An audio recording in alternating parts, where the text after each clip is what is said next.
السلام عليكم شباب، شلونكم؟ شلون الصحة؟ اليوم جمعة مباركة علينا وعليكم إن شاء الله. شباب اليوم موضوعنا عن فائدة الحلقات. شنو فائدة الحلقة اللي نخليها برجل الطير؟ عيني مثل هاي الحلقة الحمراء، زين عيني هاي الحلقة الحمراء، شوفكم انتبهين عليها. هاي الحلقة شنو فائدة الحلقات؟ شباب مثل ما تعرفون قبل يومين او 3 ايام يمكن شي، خلينا نقول طيرت الفرخات وخبطوا لي اياهن العصرية، انخبطن وكان يوقع منهن 4 فرد، وقعة 4 خبطوهن وقعن، بس ما وقعن على بيت واحد، وقعن 2 على بيت وواحد على بيت ثاني، يعني خلينا نقول خبطوهن وقعن على 3 بيوت، 2 ببيت واثنين كل تك على كمشوهن 2 جناح كل واحد. صراحة انا قلت الطيور راح العفو مثل ما تعرفون. هاي سحقنا انا واحد شوية جو حار سوا، تعذرونه. شوفكم هذا الغرابي اللي جاب لي اخويا وزهراء، هاي طيرة وهذا الفحل. يمكن ذابات بيضة هنا، هاي بيضة اعتقد، هاي بيضتهن ذابتهن هذه، بعدين ما لازم اتحلى، وهو من جاب لي هنا ابو زهراء يمكن كان بيها بيض طيرة، فذابة بيضة هنا بالقاع، واكو بيضة بهاي الحلة ما اعرف تبين، هاي قبالكم شوفوها، لازم اتحلى، فذبت البيضة بمكان كان. طبعا زين البيضة تحت كسرا منتزم حلة بيض. نرجع لموضوعنا شباب. شنو فائدة الحلقات اللي اني صراحة سويت من عندهن 20 حلقة. خل اشوفكم اياهن فد لحظة. سويت حلقات اللي هن اذني، شوفوهن، سويت حلقات برقم تليفوني، اذني الحمر، اذني الزرق، اذني بالتاريخ يعني مال السنة 2023، والحمر ذني، وذني الحمر واضحات عندكم. هذني سويتهن، خليت بيهن رقم تليفوني. الصراحة هذا لو تعرفون هاي بيش الحلقة، هاي الحلقة تقريبا عليها ب750، بين 800 750 دينار الحلقة الوحدة. فأنا سويتهن مو لأنه الطير مثلا خلينا نقول يسوى وغالي شباب، هو تار يعني أي طير يكون، يعني هو خلينا نقول يقتلنا 10 15 ألف إذا تكون يعني طير فد نوعية غالية. هين التك زين. الطيور ذني صحيح ان انا يعني كسوق ما يسوون، جد يسوون قابل 10 زوج، جد 15 ما اعرف سعرهم، جابوا لي هديه مثل ما تعرفون. بس اني سويت لان اني جناي، اني اجنين الطير بالنسبه لي عزيز عندي. ليش؟ لان الطير اني اتونس عليه، يعني اني ما خابط واحارب وانت حربي وذاك خبطه وهذا لعب لا ما عندي شيء. اني اجني للطير، اجني اتونس عليه، مثلا اطلع فرخه اخرجها اطيرها تصعد تنزل نصورها وياكم نتونس عليها. زين هاي غايتي من الحلقات اللي جبتها للطيور، يعني حتى اذا واحد كوماشين يخابرني، اذا كان ابن حلال يخابرني مثل صاحبنا اللي جاب لي اياهن. فقلت لكم خابرني الولد جاب لي اياهن، خلف الله عليه مشكور، نزلت فيه فيديو.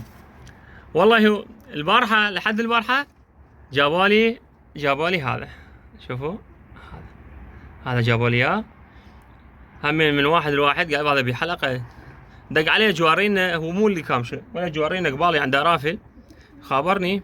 انا عرفته من صوتك، لا ابو مصطفى، قال منو؟ قلت له ما ايش بيك الفقراني؟ قال هو قال هذا الطير بحلقه، الولد قال من دق عليه، خلينا نشوف منو هذا، والله خلينا ندق عليه. ولدهم خلف الله عليه جابوا لي اياها، يعني رجعا الحمد لله، يعني بسبب الحلقات اللي خليتهن اللي باعوا رجعان الطيور 4 رجعان، ذني 2 وهذا 1 وهذا الثالث. زين رجعان 4 اللي وقعن 4 رجعن لي. ليش؟ بسبب الحلقات. هاي الحلقة المن وما اعرف شنو بيها رقم تليفون، حتى واحد من عندهم قال لي، يقول لك ابو علي هو شو ترى ما يسوى، عجب حاط بيه حلقة. قلت له هو ما يسوى، حكايتك حلوة، بس اني اتونس عليه اجنين الطير، يعني اني ما احارب واخبط وساكن السطح 24 ساعة، بحيث يعني هو صدق ما يسوى الطير، بس هذا اني بالنسبة لي يسوى. شباب تعرفون انتم الطير قد ما حتى اذا كان ب4 دينار، من يطلع عندك فرخ انت وتصعده دشر وتنزله وتطيره، يكون عنده يعني معزه خاصه عندك. صراحه انا ذني الكبار صراحه راحوا يعلن هواي، فحل راح ذني 3 طوائر عندي، 3 فحل راحن والله، ولا ضجت عليهن. ليش؟ لان مو مالات، يعني صراحه انه مو مال سطحي. الفرخات لا، صراحه الفرخات عجزات عليه. هسه عندي هذا بوعو، هي طلع هذا بمجرد ما وصل للريشه الثامنه قصيته، يعني بقى له بعد ريشتين. هسه راح يصير تك فحل ان شاء الله، بعد ريشتين يصفيهن وبراه يزيف، نشوف له طيره من اللي عندنا نزوجه. يعني صراحه قصيته. وهسه النوب بعد عندي هاي هم راح اقصها. هاي شوفوها، هاي هسه هاي حاليا بالخمس رياش، بعد من يصير بالريشه الثامنه اقصها، ثامن ريشه اقصها. هذا الفحل، شوفوا هذا الفحل راح ازوجه على هاي الطيره اللي بالنص هاي، او يزوج هاي الطيره. وين هاي شوفوا قد حلوه هاي. فجبناها شباب، جبناها عليا من على الحلقات. صحيح هو الطير ما يسوى. هسه واحد يقول لك ابو علي شنو هو الطير؟ ما تقول لي طير 3000 2000 دينار حاط له حلقه برقم تليفون كاتب عليه ذمه ما اعرف شنو. والله شباب مو يعني مو قيمه الطير، بس شنو؟ لانه هو الطير قلت اني يعني مثل ما قلت لكم نتونس عليه اني وانتو ونطيره ونخرجه ونخليه على الدشار. فلهذا السبب سويت حلقات. اكو بعض التعليقات قالوا ابو علي شنو هو؟ ما تقول لي حاط له حلقه هو ب 2000 دينار وجابه وداه وخلف الله عليه. فشباب خلي تكون عندكم معلومه، انا الطير مو بعيني ومثل ما تعرفون، بس انا الطير لانه هن افراخ طلع عندي حدثنا الحلقات حتى يداوق على القريب عندي. وصدق يعني سبحان الله صارت هي سببها تعارف. عرفت لي اثنين ثلاثه بالمنطقه عندهم طيور انا كنت ما اعرفهم، صاروا اصدقائنا وبيننا التليفون الحمد لله. فلهذا السبب خليت حلقات. اريد اوضح لكم. هواي علقوا لي قال ابو علي شنو موضوع الحلقات؟ هو طير ما يسوى.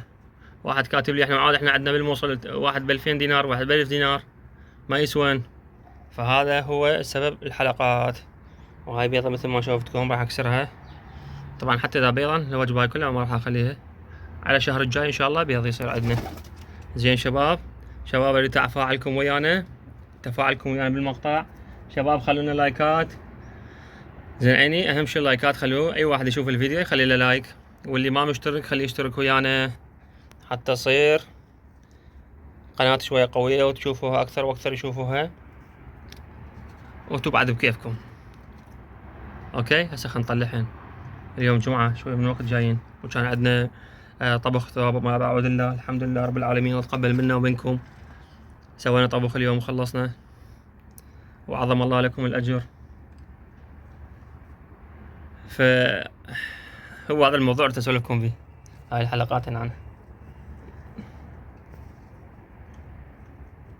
شباب حار ربعه طير ما طلع برا حارت له.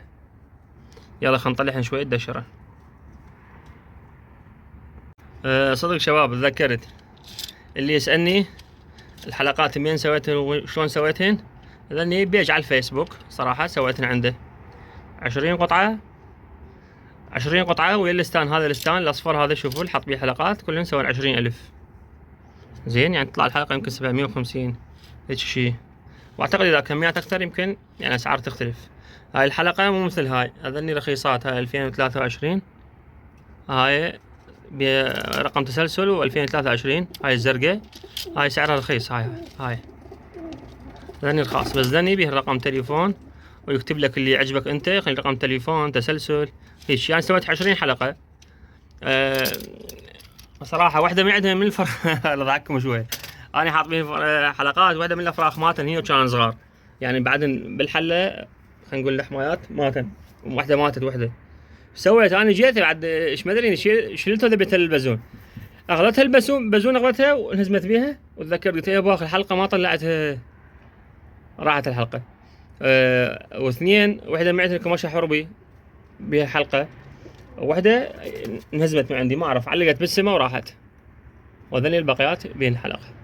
بدي اوضح لكم انه هذا الحلق موجود، اللي يريد من عنده موجود على الفيسبوك. اكو جروبات تسوي حلقات تقدر تراسلهم وتتفق وياهم ينطوك ويجيب لك اياها الباب للباب، يعني التوصيل على حسابهم مجاني. 20 حلقة والستان 20,000 دينار. ردت اوضح لكم هذا الشيء، خافك واحد يسأل. هاي البيضة خلي نشيلها يا رب. الله اكو بعد بيضة هنا راح نطلعها وخلي نطلع طيور. يلا طلع حر الدنيا. يلا طلع يلا. خلاص طلعتهن خليهن ندشرن شباب. صار يومين 3 ايام، يومين 3 ايام خلينا نقول ما طيرتهن. ليش؟ لانه مثل ما قلت تدرون كمشون من عندي بدي تخليه شوي ترجع ذاكرتهن على الدشر، تدشرهن زين وبعدين اطيرهن مرة ثانية. بس ما راح اخبطهن، اطيرهن انتظرهن لحد ما يوعن كل زين، لان هاي جربت خبطتهن وانكمشن، فبعد ما راح اطيرهن، يعني اطيرهن بس على البيت وانزلهن العب لهن قبل. الا يصيرن واعيات بالريشة الخامسة والسادسة ذاك الوقت بعد اخبطهن ما عليهن شي. وهاي لعيونكم شباب.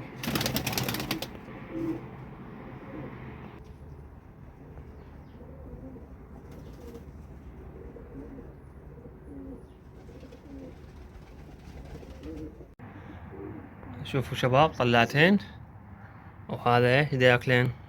خبز يابس. الخبز اني صراحة ما اقطعه من عندهن، على طول اخلي لهن خبز يابس ادقلهن، لان انا اذبلهن لقط اعشيهن باليوم مرة واحدة. زين، اعشيهن يومية بس عشاء، يعني ما اخلي لهن الصبح والظهر. اذبلهن العصر من انزل، او من الغروب انزل اخر شي، لان ذلول انا اجي من الشغل متاخر، يعني ساعتين عندي بسطح ساعة. اخر شي اذبلهن لقط اللي هو عشاء مخبوط، شو يسمونه انتو، لقط مخبوط يعني، وانزل الثاني يوم. بس هن من يطلعان شو ياكلين خبز، هذا الخبز مساعد لهن. وعندي خبز على صفحة اخليه دائما يبقى عندنا خبز يابس، ادق منه وجبة قليلة، والباقي من احبسهن ثاني يوم يجي الحمام ياكل الحمام والعصافير ثواب. احسن ما يعني الله يجيرنا ان شاء الله، احسن ما نذبه بالزبالة. هو خبز ليش يذبه بالزبالة؟ لانه صعده فوق. صراحة قبل كنت اصعد التمن فوق والمرق، عندنا شغلات المن، كان عندنا دجاج مال صديقي جوارينا، هسه محبسن لان حارة الدنيا، فما قمت اصعدهن يعني البواقي الزايد مال الاكل. بس هذا الخبز اليابس 100% اصعده فوق وادقه. احسن طريقة هذا له حتى لا نحصل مثل ما يقول نحصل ثواب ولا نحصل اثم. اوكي، هاي شباب ما راح الاشيها، جو حار، راح ابقيها على راحتها. تدرون الفرخات كانت مقموشة وجابوا لي اياها، اخليهن تدشرن زين مرة ثانية بعد يوم، يعني شي شوية يذكرن السطح زين، خاف يعني صار عندن خلل بدماغهن تدرون بعد. الحمد لله رجعن مثل ما كان، يعني بس احنا من السبعة مضيعين بس اثنين، واحد كوماشا اللي هو حرب مالتي. وعلى فكرة كل اللي رجع لي الطير، اي واحد رجع لي الطير قلت له عمي اكو واحد قريب علي هيك، قالوا عمي هذا معروف المنطقة، لا نروح له ولا نجي. يعني هو محارب العراق كله، محارب الدنيا كلها، لا احد يروح له ولا احد يجي، حتى لما ماكو لا تقدير ولا صديق ولا قرايب ياخذ الطير، واحنا من نكمش عليه من نكمش منه العفو ما ننطي. فهذا الموضوع. وافتهمت شو الموضوع، يعني قال دائما يا انتبه ترى هذا الولد ما ينطي، لا ينطي ولا تنطي انت همينه. انا صراحه ما لعب لي طيوره، ذاك اليوم قعدت الصبح لقيته دا يخرج فرخات حمر، وعندي اقدر بالامكان اقدر اجيب فتشم احمر من ذني ماكو شايفين شواكيش، احنا نسميهم شواكيش الكبار، شو يسمون انتو شياب ما تصلحوا لهم. اقدر اجيب لي كم احمر من هذا بسوق غزي شايفين الزبايل الأربعة بربع على قولة المثل، اجي منه اظل العب للفرخات واكمش منه. عنده فرخاتي خارج الصبحيه، بس صراحه هذا مو ثوبي، وانا هم عندي صبح يعني عندي شغل، اطلع الصبح اطلع للشغل، الصبح اطلع للشغل وارجع العصر، فما اقدر اطلع الصبح ولا العب. بس ذاك اليوم طلعت الصبح وقعدت بالسماء بدي اخرج فرخات حمر، تدرون الفرخ الاحمر يوقع قبل يوقع، فبس ما اسوي هالسوالف هاي. شباب اريد تفاعلكم مثل ما قلت لكم، لايكات، ومع السلامه.